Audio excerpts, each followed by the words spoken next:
Dear students, welcome again biology class. तो इस chapter में हम आगे टॉपिक लेने वाले हैं। तो ये हमारा स्ट्रक्चर है। कुछ डेफिनेशन प्रीवियस हमने वीडियो में देखी थी। इसके आगे हम बात करने वाले हैं अलग अलग जो है हमारे जो फाइलम दे रखे हैं उसके बारे में। यहाँ पर जो एनिमेलिया है, एनिमेलिया जो हमारा किंगडम है, उसमें दो यहाँ पर सेलुलर लेवल और टिश्यू ऑर्गन सिस्टम यहाँ पर डिवाइड करके बता रखा है। तो सारे जो है डिवाइड आपको इस चार्ट में आपको क्लियर दिख रहे होंगे कि किस तरह से जो है यहाँ पर बना रखा है।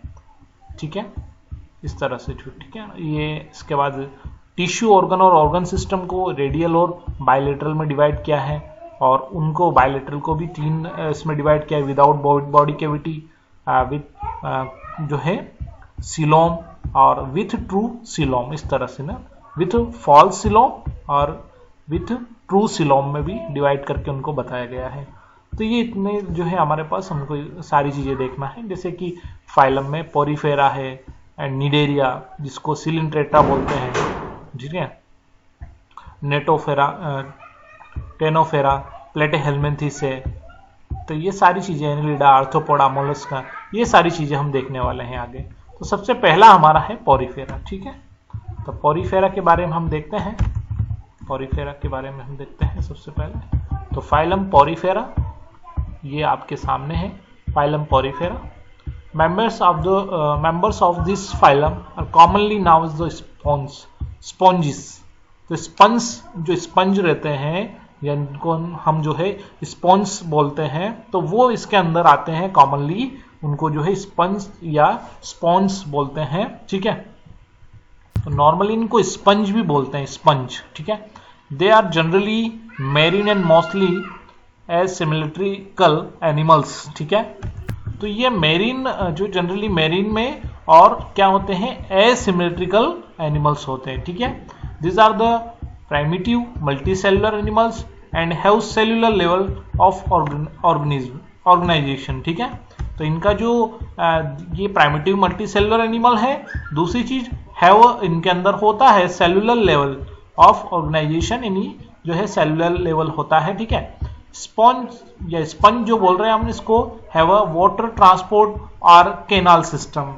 तो इनके अंदर जो है एक जल परिवहन नाल तंत्र पाया जाता है, जिसको हम नाल तंत्र भी बोल सकते हैं। ठीक है, तो केनाल सिस्टम जिसको हम बोलते हैं, नाल तंत्र बोल सकते हैं। कि केनाल का मतलब नाल ही होता है। ठीक है ना, the water इंटर्स through mid pores of ostia. तो इनके अंदर जो है यहाँ पर बहुत सारे जो है छोटे छोटे पोर होते हैं, जिनको हम यहाँ पर पोर्स या ऑस्टिया बोलते हैं। In the body wall into a central cavity.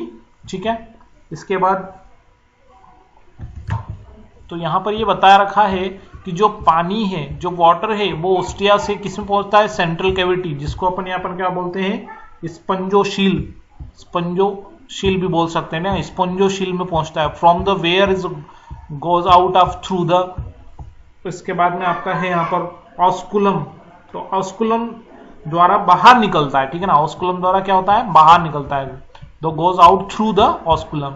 भाई एंट्री ओस्टिया से हुई है वाटर की, पोर्स ऑस्टिया जिसको बोल रहे हैं, पोर्स को, और कहाँ पहुंचा है भाई, सेंट्रल कैविटी में पहुंचा है। ठीक है ना, स्पॉन्जोसील जिसको अपन बोल रहे हैं। और फिर बाहर किससे होता है, ये जो है आपका ऑस्कुलम से बाहर होता है।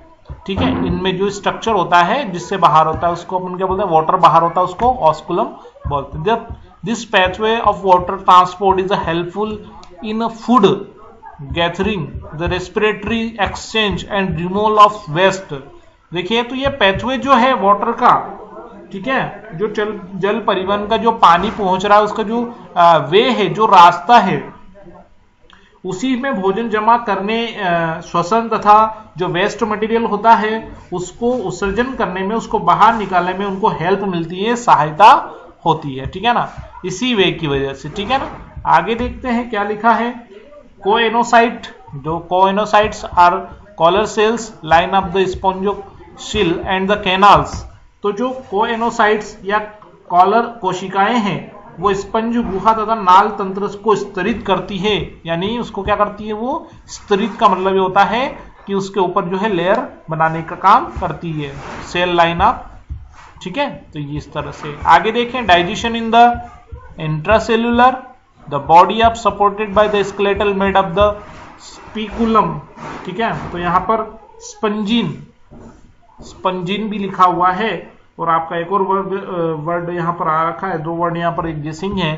तो स्पिकुल्स और स्पंजिन जिनको बोला जाता है, तो ये एक ही वर्ड है। ठीक है ना, तो और लिखा है, यानी कि आप स्पिकुल्स बोल दो, या इसको क्या बोल सकते हैं अपन, यहाँ पर इसको अपन बोल सकते हैं स्पंजिन बोल सकते हैं इसको, स्पंजिन फाइबर्स। ठीक है, तो क्या बता रखा है कि जो कोशिकाओं में पाचन होता है वो अंतरा कोशिक होता है। किस तरह से होता है, इंट्रासेलुलर। ठीक है, आगे लिखा है the body of supported bye skeletal made up, जो बॉडी का सपोर्ट करता है, जो स्केलेटल होता है वो बना होता है स्पंजिन तंतुओं से, स्पंजिन फाइबर्स से, यानी स्पंजिन फाइबर्स मतलब तंतुओं से बना हुआ होता है जो स्केलेटल होता है वो। ठीक है, the sexes are not separate, हार्मोफ जो है यहाँ पर लिखा हुआ है उभयलिंगी, यहाँ पर उसको बोलते हैं। ठीक है,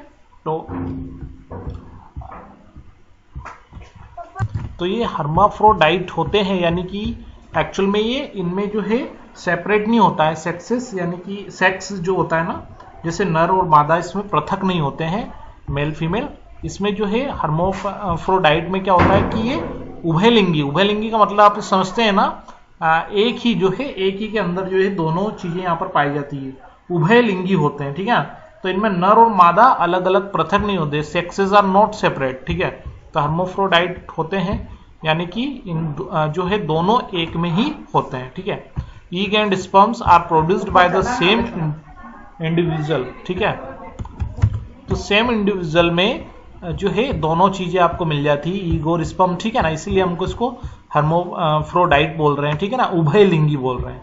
sponge reproduce asexual by fragmentation, तो स्पंज में एसेक्सुअल रिप्रोडक्शन भी होता है फ्रेगमेंटेशन से, and sexual by the formation of gametes. ठीक है ना, सेक्सुअल रिप्रोडक्शन तो गैमेट बनते हैं। ठीक है, the fertilisation is the internal and development indirect having a larval stage with the morphologically distant from the adult. तो ये यहाँ पर जो है सेक्सुअल में फर्टिलाइजेशन होता है, और इस तरह से जो है इनमें ये कंडीशन यानी कि इस तरह से कंप्लीट होता है। एक्चुअल में इसके एग्जाम्पल अगर आप देखेंगे तो इसके एग्जाम्पल आप देख सकते हैं, जैसे साइकन, स्पॉन्जिला और यूस्पेंजिया। ठीक है ना, साइफा जिसको अपन साइकन को साइफा भी बोलते हैं, स्पॉन्जिला स्वच्छ जलीय स्पंज जिसको अपन बोलते हैं, तथा यूस्पेंजिया जिसको बाथ स्पंज भी बोला जाता है। ठीक है ना, तो ये एग्जाम्पल है। तो ये आपका पॉरीफेरा जो है, इस तरह से हमने पूरा इसकी जो बेसिक या जो सारे इंपॉर्टेंट्स जो स्ट्रक्चर था, या किस तरह से जो है इनका स्ट्रक्चर होता है और किस तरह की बॉडी इनके अंदर होती है, उसको हमने देख लिया। ठीक है, नेक्स्ट हम आगे नेक्स्ट वीडियो में डिस्कस करेंगे। ठीक है ना।